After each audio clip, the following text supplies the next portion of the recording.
दोस्तों, जेडीयू ने आरजेडी को दिया करारा जवाब। बिहार में नीतीश सरकार ने पूर्व शराबबंदी कई साल पहले ही लागू कर दी, लेकिन शराबबंदी लागू होने के बाद राज्य के कई जिलों में जहरीली शराब के कहर से जुड़ी खबरें सामने आते रहती है। इस मुद्दे को लेकर अब बिहार के मुख्य विपक्षी पार्टी राष्ट्रीय जनता दल ने जदयू पर निशाना साधा है। राजद ने जदयू पर तंज कसते हुए लिखा, जे जहां डी दारू यू अनलिमिटेड, और सवाल उठाया कि बिहार में शराबबंदी के बावजूद हो रही मौतों का जिम्मेदार कौन है। जवाब दिया नीतीश कुमार और जेडीयू। कद में छोटे पर कदमों से माप रहे सारी दुनिया, मिलिए बिहार के 3 फीट के एथलीट अभ्युदय सरन से। मुजफ्फरपुर के अभ्युदय सरन, जिनकी ऊंचाई 3 फीट है, ने अपने हौसले से दिव्यांगता को बौना साबित कर दिया। वह अंतर्राष्ट्रीय स्तर के एथलीट हैं और जर्मनी में बौनों की खेल प्रतियोगिता में भाग ले चुके हैं। अभ्युदय को चुनाव आयोग ने मतदाता जागरूकता के लिए स्वीप आइकॉन भी बनाया था। वह दिव्यांगों के हक की लड़ाई में सक्रिय हैं और सामाजिक सांस्कृतिक आयोजनों में भी बढ़ चढ़कर हिस्सा लेते हैं। गंगा में 3 नई जगहों पर क्रूज कार्गो का ठहराव।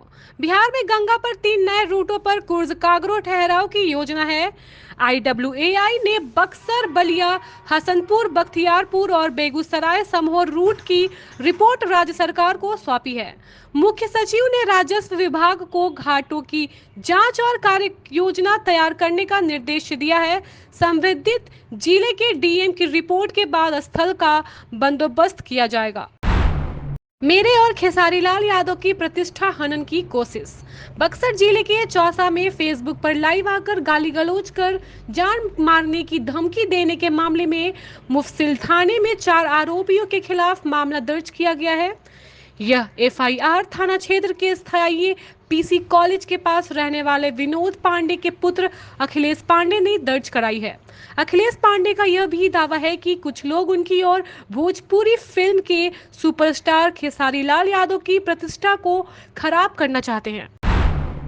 अब बिहार में CNG और सोलर से नाव चलेंगे। अब बिहार की नदियों और जलाशयों में CNG और सोलर ऊर्जा से नाव चलेगी। हरित नौका योजना से नदियों को परंपरागत पेट्रोकेमिकल से बचाने की कवायद तेज हो गई है। इसको लेकर भारतीय अंतर्देशीय जलमार्ग प्राधिकरण ने बिहार सरकार को मंत्रालय के निर्देश की याद दिलाई है। भागलपुर और नालंदा से हवाई सेवा की तैयारी, स्टडी टीम आ रही। भारतीय विमानपत्तन प्राधिकरण की टीम जल्द ही नालंदा और भागलपुर में हवाई अड्डा साइट का निरीक्षण और पूर्व व्यवस्था का अध्ययन करेगी। वायुयान संगठन निदेशालय ने दोनों जिलों से 7 बिंदुओं पर जानकारी मांगी है, जिससे साइट का निर्देशांक, राजस्व मानचित्र, मौसम टेरा और स्थल का समोच्च मानचित्र शामिल है। बिहार में भूमि सर्वे के बीच बड़ा फैसला, गौरम जरुआ भूमि पर नया आदेश जारी। बिहार में विशेष भूमि सर्वेक्षण के तहत सरकारी भूमि का रिकॉर्ड तैयार किया जा रहा है। राजस्व एवं भूमि सुधार विभाग ने सभी जिला अधिकारियों को सरकारी भूमि का विस्तृत ब्यौरा उपलब्ध कराने का निर्देश दिया है। इसमें गौरम जरुआ, आम और खास भू हदबंदी, भूदान और कुर्य नीति के तहत अर्जित भूमि को भी शामिल किया गया है। बिहार में डेंगू का कहर जारी। पटना में 102 नए मरीज, अब तक 12 की मौत। बिहार में डेंगू और चिकनगुनिया के मामले में लगातार बढ़ोतरी हो रही है। बुधवार को राज्य भर में 186 और पटना में 102 नए डेंगू मरीज मिले हैं।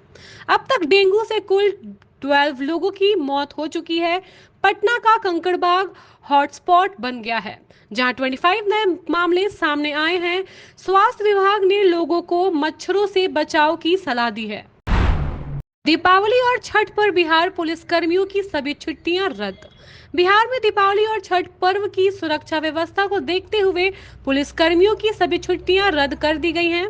पुलिस मुख्यालय ने आदेश जारी करते हुए कहा है कि 29 अक्टूबर से 9 नवंबर 2024 तक पुलिस अधिकारियों से लेकर कांस्टेबल तक किसी को भी छुट्टी नहीं मिलेगी, सिवाय बेहद जरूरी मामले के। 2025 से 30 फिर से नीतीश के नारे के साथ जेडीयू ने किया चुनावी हुंकार। बिहार में 2025 विधानसभा चुनाव को लेकर जनता दल यूनाइटेड ने अपनी तैयारियों को तेज कर दिया है। कटिहार में 23 अक्टूबर 2024 को आयोजित जिला कार्यकारिणी बैठक में पार्टी ने चुनावी नारा दिया, 2025 से 30 फिर से नीतीश। यह नारा मुख्यमंत्री नीतीश कुमार को एक बार फिर से सीएम बनाने की दिशा में पार्टी की प्रतिबद्धता को दर्शाता है। पाकुड़ विधानसभा चुनाव, आलमगीर आलम की जेल, कांग्रेस में असमंजस। पाकुड़ विधानसभा चुनाव इस बार चर्चा में है क्योंकि विधायक आलमगीर आलम जेल में हैं। कांग्रेस प्रत्याशी को लेकर असमंजस में है, जबकि एनडीए ने आजूसों को उम्मीदवार घोषित कर दिया है। पूर्व विधायक अकील अख्तर कांग्रेस के संवादित प्रत्याशी माने जा रहे हैं। मुस्लिम मतदाता संख्या अधिक होने से कांग्रेस और बीजेपी के बीच सीधा मुकाबला होता रहा है और भ्रष्टाचार का मुद्दा जनता के रुख को प्रभावित करेगा। हेमंत सोरेन के खिलाफ थॉमस सोरेन मैदान में। जेएलकेएम ने झारखंड विधानसभा चुनाव के लिए 7 उम्मीदवारों की छठी सूची जारी की। पार्टी अध्यक्ष जयराम महतो ने बरहेट सीट से सीएम हेमंत सोरेन के खिलाफ थॉमस सोरेन को उतारा। रांची से प्रेम नायक को सीपीसी और महुआ माझी के खिलाफ खड़ा किया गया। झारखंड विधानसभा चुनाव, पुराने चेहरे फिर से आमने सामने। झारखंड विधानसभा चुनाव में एनडीए और महागठबंधन के प्रमुख दलों ने प्रत्याशियों की घोषणा कर दी है। 24 सीटों पर पिछले चुनाव के प्रत्याशी फिर से आमने सामने होंगे। रांची जिले की सीटों जैसे रांची, हटिया और खिजरी के पुराने चेहरे मैदान में हैं।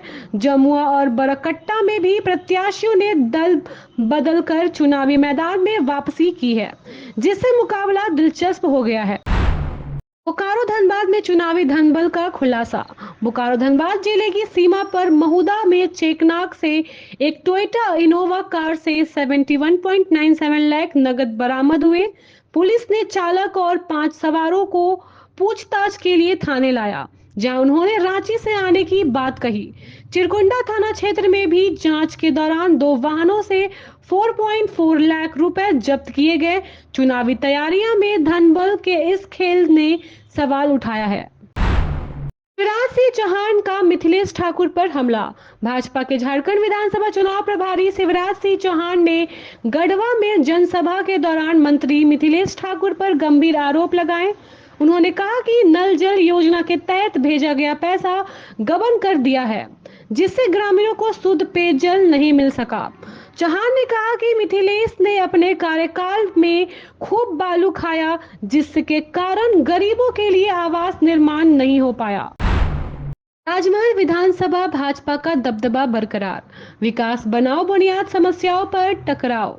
राजमहल विधानसभा सीट पर झारखंड गठन के बाद से भाजपा का दबदबा रहा है, जहां कांग्रेस केवल एक बार जीती है। 2005 में भाजपा के थॉमस हादसदा ने जीत हासिल की थी। वर्तमान विधायक अनंत ओझा विकास कार्यों का दावा करते हैं, जबकि विपक्षी नेता एमटी राजा पुल और सड़कों की समस्याओं को उजागर करते हैं। दिनेश मरांडी की नाराजगी ने हेमंत सोरेन को बढ़ाई टेंशन। झामुमो ने लीडीपाड़ा सीट दिनेश मरांडी का टिकट काटकर हेमलाला मुर्मू को उम्मीदवार बनाया, जिससे दिनेश नाराज हैं। उन्होंने मीडिया से कहा है कि उन्हें टिकट देने का आश्वासन दिया गया था, लेकिन काटा गया। उन्होंने चेतावनी दी है कि हेमलाला झामुमो को बर्बाद कर देंगे। दिनेश ने कहा है कि वे निर्दलीय चुनाव लड़ सकते हैं, जिससे हेमंत की स्थिति और मुश्किल हो जाएगी।